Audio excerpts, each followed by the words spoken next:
Okay, Reggie. Well, let's talk about those Twins, shall we? Max Kepler gets the team off to a hot start with a grand Mm-hmm. slam bomb shot in the first. They go up 4-0 real quick. Got quiet after that, though. Tigers chipped away, battled back, grinded their way, eventually tied it up. Then in the ninth, all tied up at 4 apiece. Urshela knocked in the game-winning run. Chris Yeah. Archer only allows 1 run. He only goes 4 innings, though. We'll talk about that more in a moment.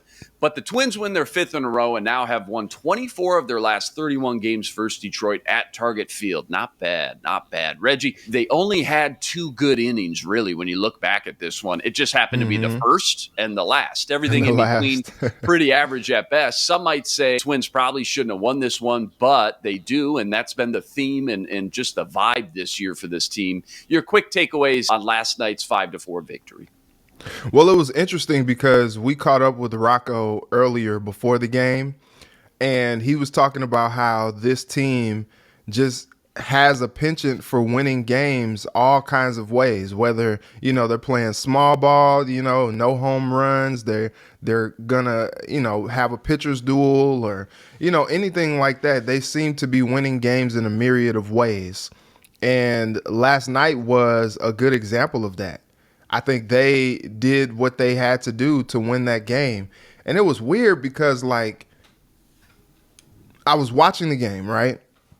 And, they hit the grand slam in the first inning. And then I started watching the Tigers at bats, and I was like, dang, man, they are really putting the wood on the ball. Like, they were really making good contact against the Twins pitching. And I was just like, okay, this is a little concerning. And then all of a sudden you start seeing the runs getting scored. And, it's 1, 2, 3. Oh, man, now we're tied at 4.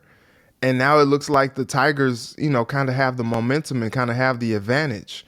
And it was great for the pitching staff to kind of settle down, settle in, and get that game to the ninth. And we were just like, come on, y'all, let's not do this. Come on. And then, they come out in the ninth and they're aggressive against that dude that is like a throwback to like Goose Gossage or whatever, the Yes, pitcher he's that was tough. in. It was Yeah, just like, yeah.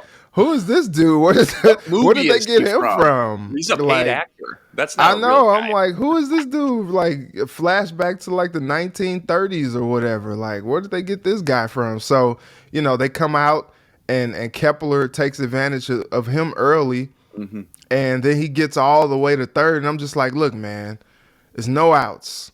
Then, the pop out on the third baseline. And you're just like, oh, man, come on. They just got to get Kepler home from third, man. Mm-hmm. And then one of my coworkers comes into the sports office and he's talking about, he's about to mower it. And we're like, what do you mean?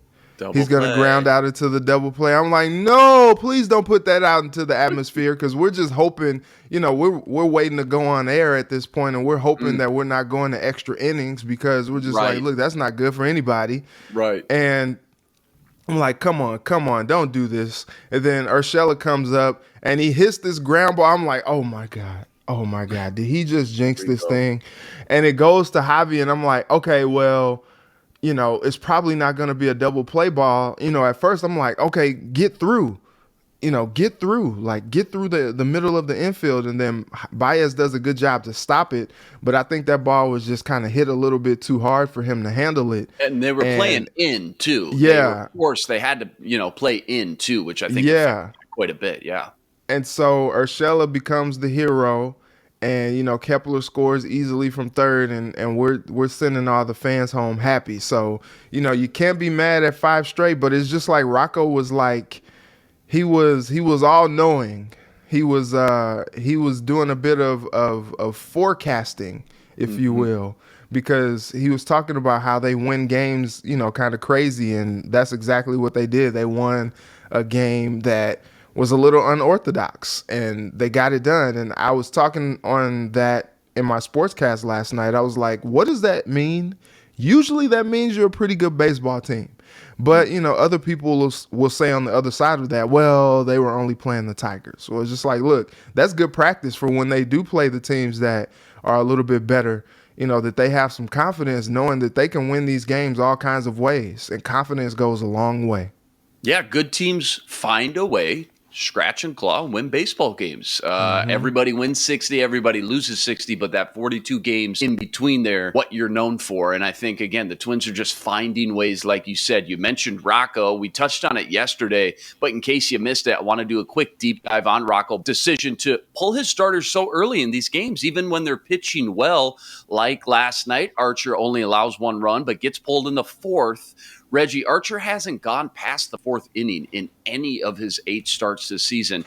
Any cause for concern, or do you think Rocco is just being overly cautious with his starters this year, who have been, on average, getting pulled, around the 4th or 5th inning with about 80 pitches thrown? I mean, I'm used to seeing guys go out there throw 100 plus. Not the case this season thus far. Yeah, if Rocco is anything, he's consistent, man. Like, yeah, he is. He's doing the same thing with all of his guys. So it's like, well, it's not just an Archer thing. And maybe he is being a little bit more cautious with Archer with his injury history, and he wants Archer to stay healthy and stay, available for the long term. Because, he looks at his pitching options, and it's, the cupboard is a little bit bare when it comes to finding starters that can kind of go longer into games. But then the argument on the flip side is like, well, I mean, he's not letting these starters go deep into games anyway. So what's the point? It's just so interesting because Archer's still looking for his first win as a Twin. And I can't imagine how frustrating he must be, and it's funny because knowing what we know last night, maybe he still doesn't get the decision. I don't know if those, runs are given up, if he stays in the game, but it's just been a very, very weird start to his Twins tenure. And Rocco, I wonder if he's messing with any of these guys' like rhythm by not, letting them kind of stay in there, stick it out and do battle. I know Sonny Gray is one of those guys that he's just like, no, keep me in. Like, let me pitch my way out of, any type of jams that I get in and, all of that. And it's tough because it's like, when a pitcher is kind of like hitting that adversity, you're kind of pulling them before they really get a chance to get their way out of it. And maybe that's not necessarily a recipe for success as times go on. I look at a pitcher like Waino in St. Louis, Adam Wainwright. There have been games where he's just gotten rocked. And you're looking at it and he's giving up 5 runs, and in the 6th and 7th inning, he's still out there battling. And it's just like, the competitors, they want to still have the ball and still go at these guys. It does something for their confidence, and maybe the next game they come out and they're lights out. And I've seen that from Waino. And I think maybe, if you give these guys a little bit more of a chance, whether or not they're getting rocked or not, it does well for their confidence, they're figuring out some things on the fly. And if you're not facing live batters, you're not able to tinker and adjust the way that you could if you're just throwing live BP or throwing sessions on the side. You got to face some real competition and see what works and what doesn't. And Rocco's really not giving them a chance to do that as often. He's not in that Max Scherzer discussion, but 8 quality starts. I mean, up and down, sure, a little bit, but for him not to have his first win yet of the season, you're right, it's just absolutely wild when you look back and see all the quality starts he's given the Twins so far. Again, though, Rocco just being a little bit overly cautious, not just with Archer, but the entire starting rotation. Twins take the field again tonight, looking for their 6th win in a row in Game 2 of a 3-game series with the Tigers. First pitch, 6:40 p.m. Central Standard Time. Sonny Gray on the mound looking for his 2nd win in back-to-back starts.